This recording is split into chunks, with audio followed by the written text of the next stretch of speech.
नमस्कार, बहुत स्वागत करते हैं हमारे खास बुलेटिन अपना उत्तर प्रदेश में। आप सबका खबर देख रहे हैं, जहां आपको बता दें कांवड़ यात्रा के दौरान खास सुरक्षा को लेकर उत्तराखंड सरकार द्वारा जारी किए गए दिशा निर्देशों पर अब विरोध के स्वर तेज होने लगे हैं। बता दें बरेली में ऑल इंडिया जमात संस्था के संयोजक और मौलाना ने प्रेस वार्ता कर उत्तराखंड के मुख्यमंत्री पुष्कर सिंह धामी को आड़े हाथों लिया है। और मौलाना ने ये क्या कुछ कहा है, आइए हम आपको सुनाते हैं।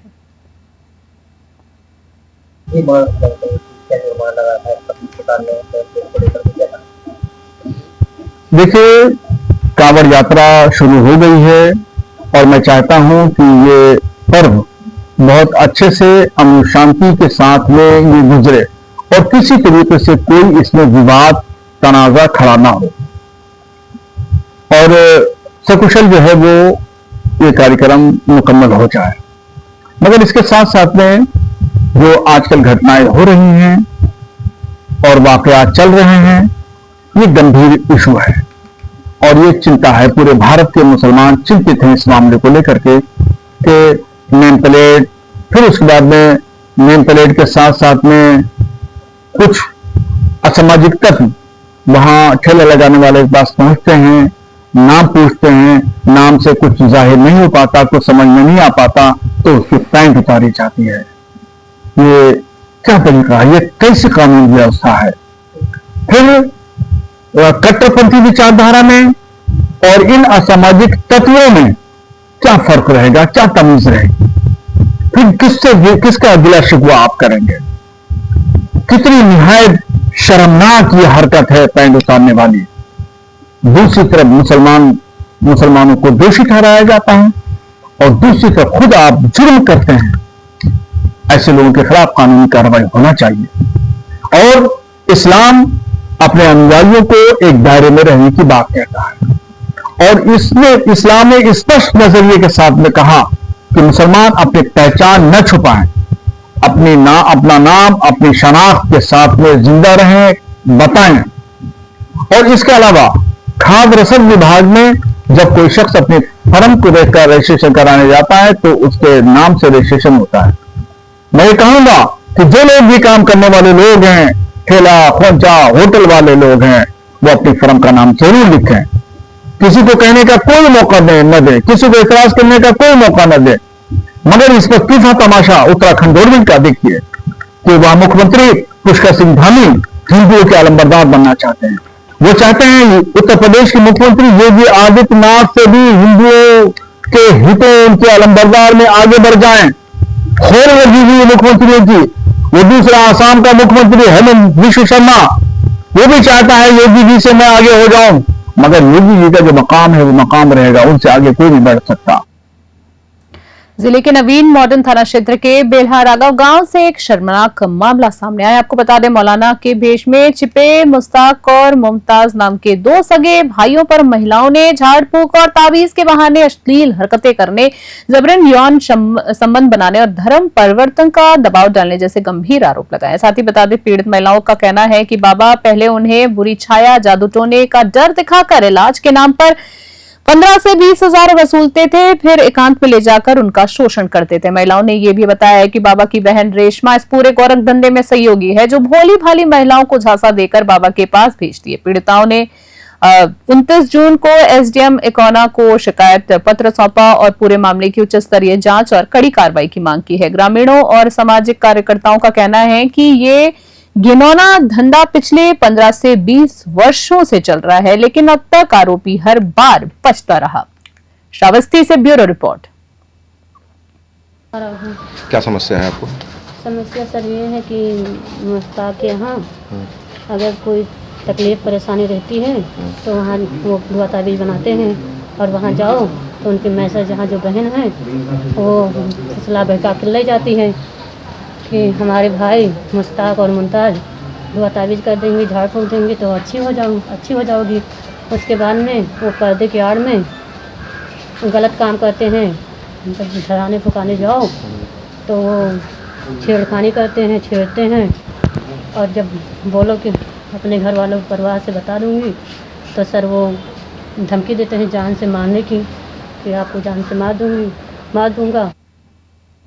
रानी नगर पंचायत के वार्ड नंबर 16 आजाद नगर से एक ऐसी तस्वीर सामने आई है जो विकास के सरकारी दावों की पोल खोल रही है। बता दें, अधूरी पड़ी इंटरलॉकिंग सड़क, जगह जगह टूटा खंडजा और उससे निकलती बदबूदार नालियों की गंदगी, ये सब मिलकर इलाके में लोगों का जीना मुश्किल कर रही है। बता दें, स्थानीय लोगों का कहना है कि इस खंडजे से रोज गुजरना उनके लिए किसी सजा से कम नहीं है, बल्कि स्कूल जाने वाले बच्चों से लेकर बुजुर्गों तक को फिसल कर गिरने और चोटिल होने का खतरा बना रहता है। नालियों से फैलती बदबू और बीमारी का डर भी बढ़ गया है। वहीं वासियों ने कई बार नगर पंचायत के अधिकारियों से शिकायत की है, लेकिन कोई सुनवाई नहीं हुई है। मीडिया से बात करते हुए वार्ड वासियों ने साफ कहा है कि अगर जल्द ही सड़क निर्माण कार्य पूरा नहीं किया गया तो वो बड़ा प्रदर्शन करेंगे। कानपुर से देहात से शुभ त्रिवेदी की रिपोर्ट।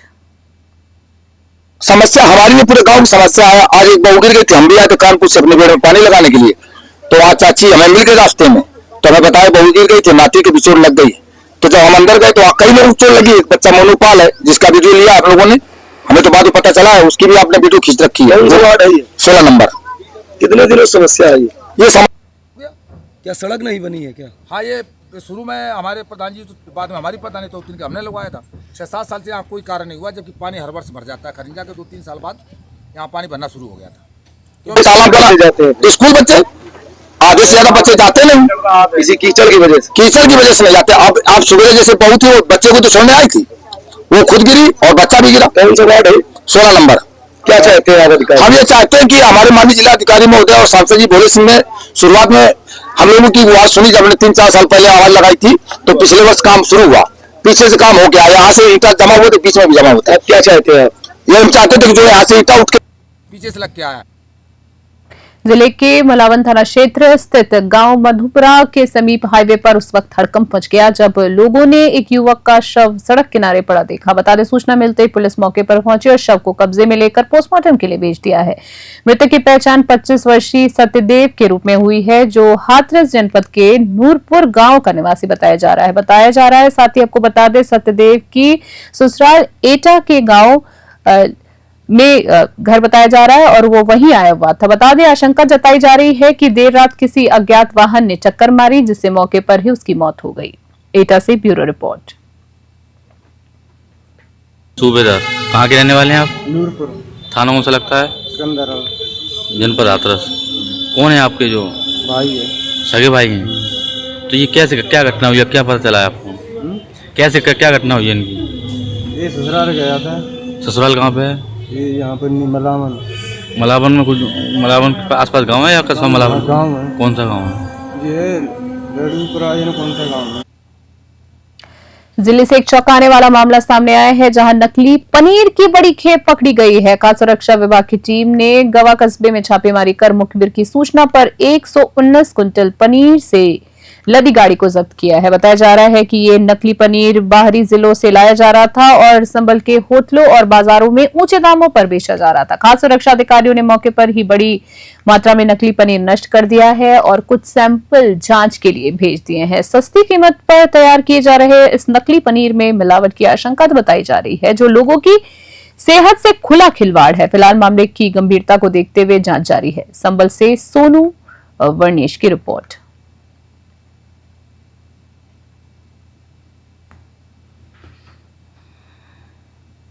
खबर आ रही है, जहां ऐतिहासिक चरखारी कस्बे में मुहर्रम की 7वीं तारीख को निकली दुलदुल सवारी एक बार फिर मानवता, एकता और बलिदान की मिसाल बन गई है। इस परंपरा की शुरुआत 1856 में चरखारी रियासत के राजा मलखान जूदेव ने की थी और आज भी ये परंपरा पूरी श्रद्धा और उत्साह के साथ निभाई जाती है। इस वर्ष सवारी का शुभारंभ एडीएम राम प्रकाश और एएसपी वंदना सिंह ने घोड़े को जलेबी खिलाकर और माला पहनाकर किया है। जुलूस मुकेरीपुरा वहाल से शुरू होकर कस्बे के सभी प्रमुख इमाम चौकों से गुजरी। साथ ही बता दें, इस दौरान 11 थानों की पुलिस और अतिरिक्त सुरक्षा बल तैनात किए गए थे। श्रद्धालुओं की मान्यता है कि पाक घोड़े दुलदुल को प्रतीकात्मक नींबू वाले तीर चढ़ाने से मन्नत पूरी होती है। पूरी होने पर लोग चांदी या सोने के नींबू चढ़ाते हैं। साथ ही मुहर्रम कमेटी के अध्यक्ष न्यास खान मोनू उर्फ वरिष्ठ श्रद्धालु हाजी ताजुद्दीन ने इसे इमाम हुसैन की सच्चाई और इंसानियत के लिए दी गई कुर्बानी का प्रतीक बताया।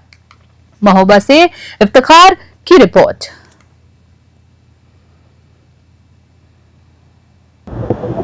और सबसे पहले यहाँ पर हिंदू मुस्लिम एकता का ये प्रतीक है। 159वां जमाने हजरत इमाम हुसैन का जुलूस की सवारी है। यहाँ पर सभी लोग चांदी सोने के निब्बू, यहाँ पर दूध जलेबी हमारे दुल्हन को खिलाते हैं, उससे अपनी परंपरा को मानते हैं और हमारे जो है सोना चांदी के निब्बू चढ़ाते हैं। हापुड़ से बड़ी कानूनी खबर सामने आ रही है। आपको बता दें, चेक बाउंस के एक मामले में एसीजीएम न्यायालय ने आरोपी को 1 वर्ष की साधारण कारावास की सजा सुनाई है। साथ ही कोर्ट ने आरोपी पर 79,000 का जुर्माना भी लगाया है। आपको बता दें, ये मामला तब चर्चित हुआ जब वरिष्ठ अधिवक्ता विजय कुमार अग्रवाल की सटीक और प्रभावी कानूनी पैरवी के बाद अभियोजन पक्ष ने अदालत को मजबूती से आरोपी की गलती साबित की है। कोर्ट ने यह स्पष्ट किया है कि यदि आरोपी जुर्माने की राशि अदा नहीं करता है तो उसे 3 महीने की अतिरिक्त सजा भुगतनी होगी। यह फैसला न्याय प्रणाली में भरोसा बढ़ाने वाला है और खासतौर पर उन पीड़ितों के लिए एक संदेश है जो आर्थिक धोखाधड़ी का शिकार होते हैं। हापुड़ से मोनिश खान की रिपोर्ट। अभी के हमारे खास बुलेटिन में फिलहाल के लिए इतना ही। बड़ी अपडेट्स के लिए देखते रहे न्यूज़ 21। तब तक के लिए नमस्कार।